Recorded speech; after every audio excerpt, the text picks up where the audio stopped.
Chapter number 17 مدینۃ الیاسمین، چنبیلی کا شہر۔ میرے دانشور قارئین، میں نہیں جانتا کہ دمشق کو یہ شاعرانہ نام کس نے دیا۔ کیا آپ میں سے کوئی جانتا ہے؟ دمشق کے رہنے والے اپنے شہر کو الشام بھی کہتے ہیں۔ یہ شہر حضرت عیسیٰ علیہ السلام سے 2000 سال پہلے تعمیر ہوا تھا۔ میں اپنی سیاحت کے دوران مولانا کے شہر کونیا پہنچنے سے پہلے دمشق بھی گیا تھا۔ فصیل بند شہر کے 7 دروازے ہیں جن کا طرز تعمیر ہمیں مسلسل یاد دلاتا ہے کہ دمشق واقعی چنبیلیوں کا شہر ہے۔ جیسا کہ آپ جانتے ہیں، ہر خوبصورتی کی اپنی ایک مخصوص خوشبو ہوتی ہے۔ ان دروازوں کے نام بھی کتنے خوبصورت ہیں: باب الفرادیس یعنی جنت کا دروازہ، اور باب السلام یعنی امن کا دروازہ۔ مجھے یقین ہے کہ آپ جانتے ہوں گے کہ معرکہ کربلا کے بعد اموی حاکم یزید امام حسین علیہ السلام کا سر مبارک دمشق لایا تھا۔ اسے یزید منزل کے برج پر ہر خاص و عام کے دیکھنے کے لیے رکھا گیا تھا۔ جنگ ختم ہو جاتی ہے مگر اس کی بربریت اور صفاقی مختلف طریقوں سے عیاں ہوتی رہتی ہے۔ شمر کے ہاتھوں امام حسین علیہ السلام کی شہادت روئے زمین کی تمام جنگوں کا المناک ترین منظر تھا۔ مگر آئیے ان دل خراش واقعات کا ذکر چھوڑ کر واپس چنبیلیوں کے شہر کی طرف چلتے ہیں۔ دمشق علم و ادب کی خوشبو سے مہک رہا تھا۔ جیسا کہ آپ جانتے ہیں، شیخ بہاؤالدین نے مولانا کو دینی علوم کے گہرے مطالعے کے لیے حلب اور دمشق بھیجا تھا۔ مولانا یہاں 4 سال رہے تھے۔ یہی وہ جگہ تھی جہاں ان کی ملاقات صوفی بزرگ ابن عربی اور صدر الدین کونوی سے ہوئی۔ اس سے بھی اہم بات یہ کہ دمشق میں ہی تبریز کے آفتاب شمس نے پہلی بار مولانا کو دیکھا تھا اور مسکراتے ہوئے اپنے جی میں کہا تھا، یہ ابھی پکا نہیں ہے۔ دمشق میں میری ملاقات بھی ایک غیر معمولی شخصیت سے ہوئی، تقی الدین ابن تیمیہ۔ لوگ مساجد اور مدرسوں میں ان کا خطاب سننے کے لیے ہزاروں کی تعداد میں امٹ آتے تھے۔ ان کی کہی ہوئی کچھ باتیں علماء کو آگ بگولا کر دیتی۔ ان کا دعویٰ تھا کہ وہ مذہب کے خلاف بول رہے ہیں۔ انہیں کم از کم 2 بار جیل جانا پڑا۔ پہلی بار جب وہ قید ہوئے تو انہوں نے قرآن پاک کی 40 جلدوں پر مشتمل تشریح لکھی، مگر رہا ہونے کے بعد بھی انہوں نے اپنا انداز نہ بدلا۔ ایک جمعرات میں ان کا خطاب سننے مسجد گیا۔ وہ ممبر کی سیڑھیوں سے نیچے اترے، پھر اوپر دیکھ کر بولے، بالکل اسی طرح جیسے میں ان سیڑھیوں سے نیچے آیا ہوں، اللہ بھی زمین پر جنت میں نزول فرماتا ہے۔ مسجد میں ہنگامہ کھڑا ہو گیا۔ یہ کیسا دعویٰ تھا؟ اللہ زمین پر اترا؟ یہ تو کافر الحلاج کے اس قول انا الحق جیسی جسارت تھی۔ تقی الدین کو دوبارہ جیل بھیج دیا گیا۔ بعد میں نے سنا کہ دوران قید ہی ان کا انتقال ہو گیا۔ کبھی کبھی میں سوچتا ہوں کہ تقی الدین دراصل وہی ایک کرن تھی جو تبریز کے آفتاب سے پھوٹی تھی۔ اب ہمیں جامع اموی کے صحن میں جانا ہے جو دنیا کی بڑی مساجد میں سے ایک ہے۔ یہ اصل میں سینٹ جان دی باپٹسٹ کا کلیسا تھا۔ جب 634 عیسوی میں عربوں نے دمشق کو فتح کیا تو اسے مسجد میں تبدیل کر دیا گیا۔ دمشق کی سڑکوں اور سراہوں میں شیخ شمس الدین کو تلاش کرتے ہوئے سلطان بلد اور حسام نے آخر کار انہیں جامع اموی کے سامنے پا لیا۔ وہ ایک پھٹے پرانے بد رنگ لبادے میں ملبوس تھے، بال بکھرے ہوئے اور داڑھی سفید ہو چکی تھی۔ شمس الدین ایک لڑکے سے گفتگو میں اس قدر محو تھے کہ سلطان اور حسام کے آنے پر انہیں سر اٹھا کر بھی نہ دیکھا۔ اپنا گلا صاف کرتے ہوئے حسام نے کہا، شیخ عالم۔ جی جناب، شمس الدین نے سر اٹھائے بغیر کہا، ہم آپ کو لینے آئے ہیں۔ تم کون سے فرشتے ہو؟ کیا میں جنت جا رہا ہوں یا دوزخ؟ کونیا، مولانا آپ کے منتظر ہیں۔ اب شمس الدین نے ان کی طرف دیکھا۔ سلطان کو ان کا چہرہ صبح کی روشنی کی طرح پرسکون اور روشن نظر آیا۔ سلطان کی طرف اپنی باہیں پھیلاتے ہوئے شمس الدین بولے، سلطان تم آئے ہو مجھے لینے؟ اے میرے مالک، تو نے اس کافر کو واپس لانے کے لیے ایک پیغمبر کو بھیجنے کا انتخاب کیا۔ آپ یہ کیا کہہ رہے ہیں؟ شمس الدین اچھل کر اپنے قدموں پر کھڑے ہو گئے اور چلانے لگے، کیا تم اب بھی نہیں جانتے کہ تمہیں کس نے جنم دیا ہے؟ اس کا جوہر صرف پیغمبر ہی پیدا کر سکتا ہے۔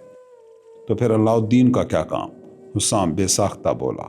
شمس الدین اونچی آواز میں ہنسنے لگے اور مسجد کے صحن میں ہنسی سے لوٹ پوٹ ہو گئے۔ ان کے گرد ایک ہجوم اکٹھا ہو گیا۔ شمس الدین نے کہا، یہ سب رب کی مرضی ہے۔ اگر اللہ نہ ہوتا تو سلطان کو اس کی پہچان کے ساتھ کون پہچانتا؟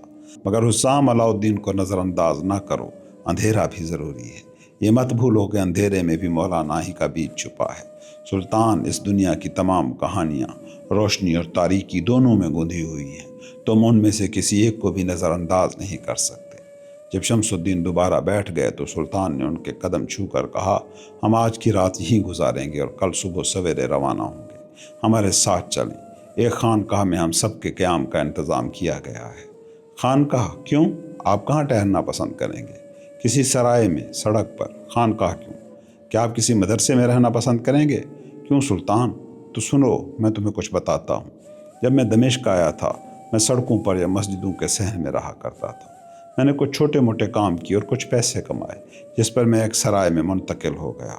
میں ہر رات تاجروں کو کہانیاں سناتا تھا۔ ان کہانیوں کی وجہ سے وہ مجھے ایک اہم شخص سمجھنے لگے، کوئی ایسا جو مذہب کی مختلف جڑوں سے واقف ہو۔ ان کے نزدیک میرے لیے سرائے میں رہنا مناسب نہ تھا۔ ایک دن ایک تاجر نے کہا، آپ کو کسی خانقاہ میں رہنا چاہیے۔ کیوں؟ آپ ایک اللہ والے بزرگ ہیں۔ تم سے کس نے کہا؟ آپ ہمیں ایسے ہی نظر آتے ہیں۔ نہیں، میں خانقاہ میں رہنے کے لائق نہیں۔ کیا تم جانتے ہو خانقاہ میں رہنا کسے پسند ہے؟ انہیں جو رزق کے لیے محنت نہیں کرنا چاہتے، جو پکنے سے ڈرتے ہیں۔ ان کا وقت بہت قیمتی ہوتا ہے۔ انہیں یہ زیب نہیں دیتا کہ وہ معاش کا ذریعہ ڈھونڈیں یا اپنا کھانا خود پکائیں۔ مگر جہاں تک میرا تعلق ہے، میں اپنے پیسے کے لیے سخت محنت کرتا ہوں اور اسی سے کھاتا ہوں۔ تم جانتے ہو باب اشرکی کے پاس جو عمارت بن رہی ہے، میں نے وہاں سارا دن اینٹیں ڈھونے کا کام کیا ہے۔ میں خانقاہ کے قابل نہیں ہوں۔ سلطان نے مسکرا کر کہا، تو پھر ہم سڑک پر سو جائیں گے یا ہم مسجد کی چھت پر رات گزار سکتے ہیں۔ سب ٹھیک ہو جائے گا، مگر سلطان پہلے میری کہانی سنو۔ ایک اور شام اسی تاجر نے مجھ سے کہا، پھر تو آپ مدرسے میں قیام کر لیں، آپ جیسا عالم فاضل شخص۔ سلطان، میرا جی چاہا کہ میں ہنسوں، اتنا ہنسوں کہ میری آنتیں کل ہو جائیں۔ میں اور عالم فاضل، میں نے تو کبھی اس لفظ کو اپنی زندگی میں داخل ہونے کی اجازت تک نہیں دی۔ تو میں نے اس سے کہا، میرے پاس مدرسوں میں بحث و مباحثہ کرنے کی اہلیت نہیں۔ جو بات آسانی سے سمجھ آ جائے اس پر بحث کیسی؟ اور اگر میں نے اپنی ذات کے بارے میں بات کرنا شروع کر دی تو ہر کوئی مجھے کافر کہے گا۔ ہاں کافر، میں ہر روز اللہ سے باتیں کرتا ہوں۔ اگر یہ کہنا غلط ہے تو ہاں میں کافر ہوں، مگر میں بات کروں گا، میں اس سے بات کرتا ہوں، اور مولانا سے بھی۔ سلطان، مدرسے میں نہ مولانا کے لیے جگہ ہے اور نہ میرے لیے۔ مولانا آپ کی آمد کے لیے بمشکل ہی اپنا صبر قابو میں رکھ پا رہے ہیں۔ میں جانتا ہوں، مگر یہ ان سے میری آخری ملاقات ہے۔ کیا آپ پھر چلے جائیں گے؟ ہو سکتا ہے میں قتل کر دیا جاؤں، یا ہو سکتا ہے کہیں ہمیشہ کے لیے غائب ہو جاؤں اور پھر کبھی نہ ملوں۔ کیوں؟ تم ابھی نہیں سمجھو گے۔ آؤ میں تمہیں غریبوں کے قبرستان لے چلتا ہوں، ہم رات وہیں گزاریں گے۔ بہت بہتر۔ سلطان نے ایک بار پھر شمس الدین کے قدم چھوئے۔ شمس الدین نے سلطان سے کہا کہ وہ ان کے ساتھ گھوڑے پر سوار ہو جائیں، مگر سلطان نہ مانے۔ وہ لگام تھامے پیدل ساتھ ساتھ چلتے رہے۔ بہت بعد میں سلطان نے حسام کو بتایا تھا کہ یہ سفر ان کی زندگی کا سب سے گہرا مسرت بھرا گیت تھا۔ ہر رات شیخ شمس الدین سراؤں میں، سڑک کنارے لگے خیموں میں، یہاں تک کہ صحرا کے بیچوں بیچ اپنے قصوں کی پوٹلی کھول دیتے۔ وہ اکثر رات بھر جاگتے رہتے۔ ایک دن حسام نے پوچھا، کیا آپ کو سونے کی ضرورت محسوس نہیں ہوتی؟ مولانا ہر رات میرے لیے جاگتے ہیں۔ حسام، میں کیسے سو سکتا ہوں؟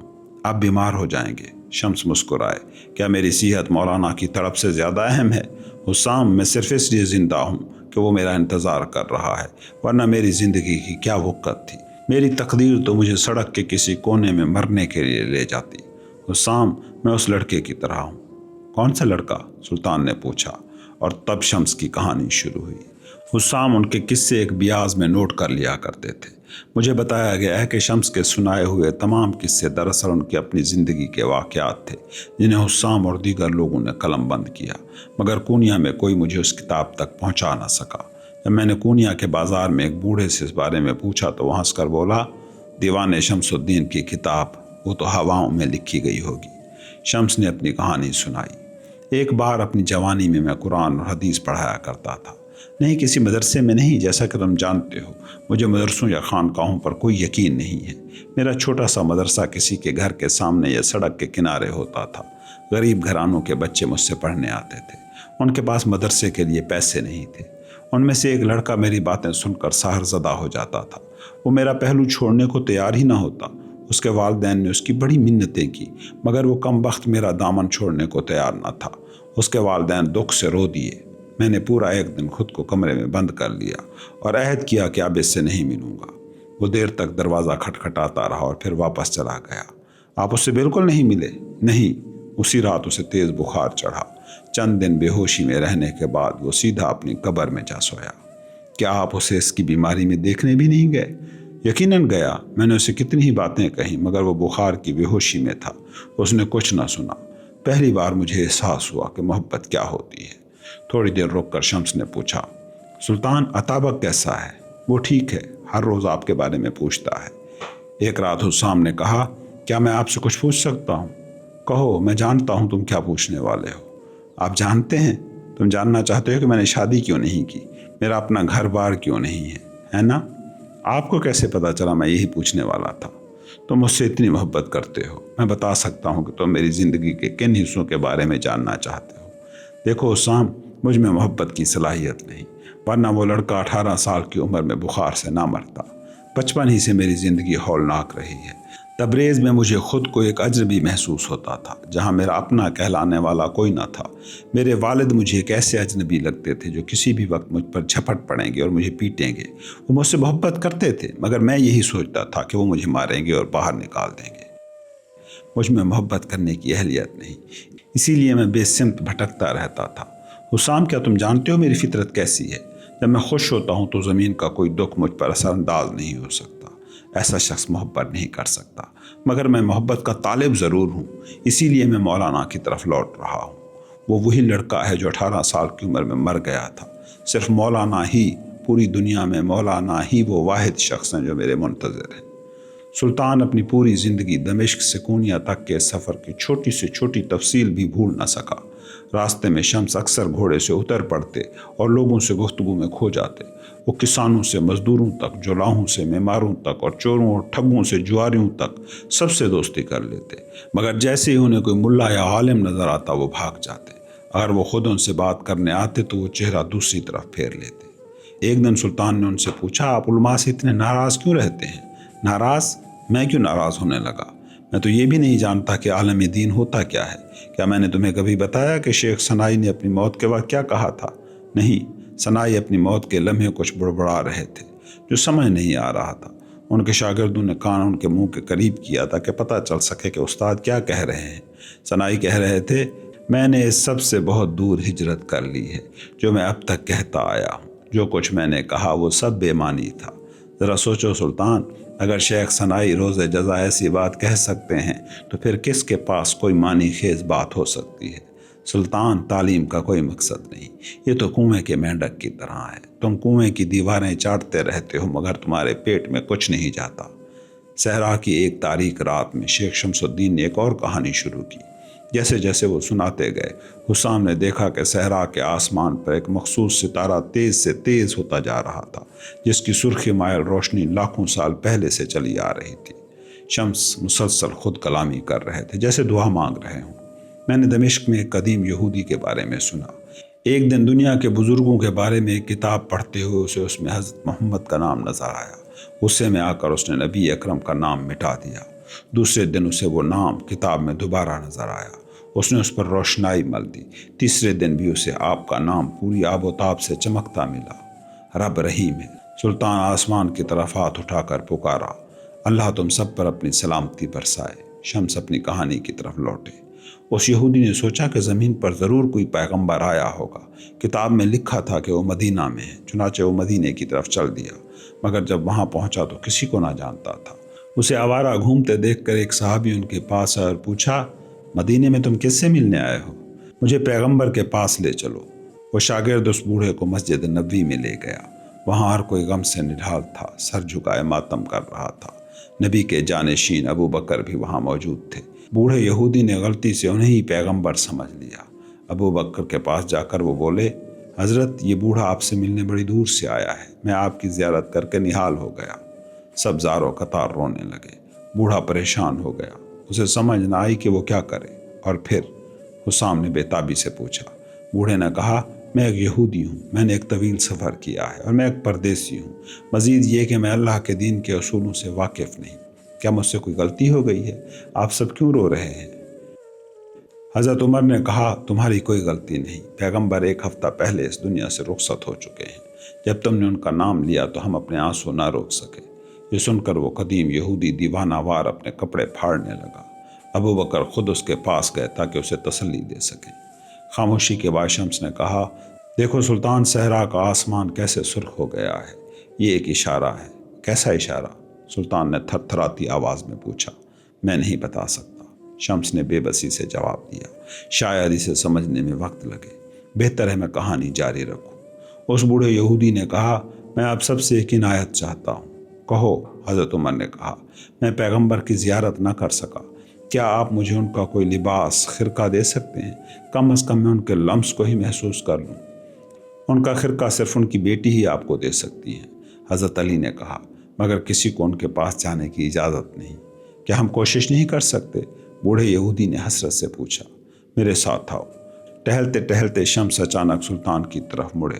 سلطان، ایک پہیلی بوجھو۔ جی، کیا اسے پیغمبر کا خرقہ ملے گا؟ تھوڑی دیر رک کر سلطان نے کہا، یقیناً اسے ضرور ملے گا۔ تمہیں کیسے پتا؟ سلطان مسکرایا۔ شیخ، آپ کی کہانی خود یہی کہہ رہی ہے۔ شمس کہا مار کر ہنسے، چند بار گھومے اور پھر ساکن کھڑے ہو کر بات جاری رکھی۔ وہ سب مل کر بی بی زہرا کے پاس گئے۔ جب انہوں نے دستک دی تو انہوں نے اندر سے پوچھا، کون ہے؟ تم کیا چاہتے ہو؟ ابو بکر نے سب تفصیل بتائی۔ دروازہ کھلا، انہوں نے دیکھا کہ زہرا بی بی پیغمبر کا خرقہ لیے کھڑی ہیں۔ انہوں نے آہستہ سے کہا، پیغمبر نے اپنی وفات سے پہلے ہی ایسا فرمایا تھا۔ انہوں نے کیا فرمایا تھا؟ ابو بکر نے سر جھکا کر پوچھا۔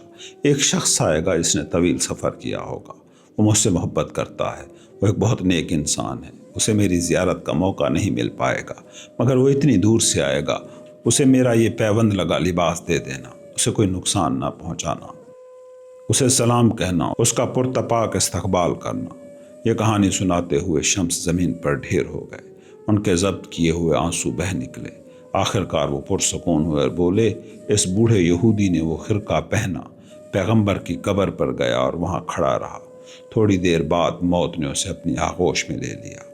حسام، اگر تم کسی سے محبت کرتے ہو تو تم ان کی موت کے بعد بھی ان کے پاس ضرور جاؤ گے، شاید صرف ایک نشانی کے لیے ہی صحیح، یہ کوئی چھوٹی بات نہیں ہے۔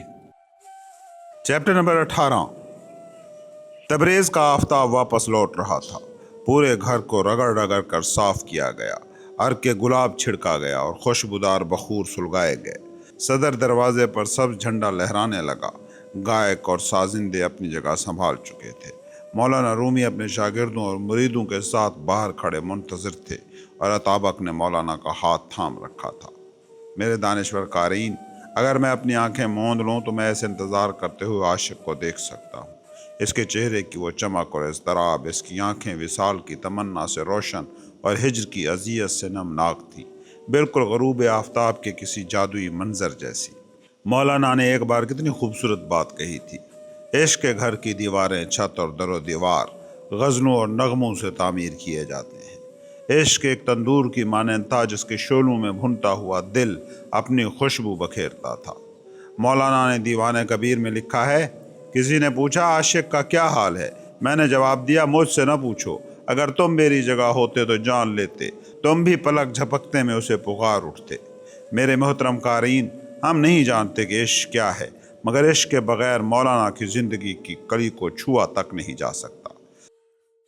جب شمس چلے گئے تھے تو مولانا نے ایک رات خود عشق سے پوچھا، سچ بتاؤ تم کون ہو؟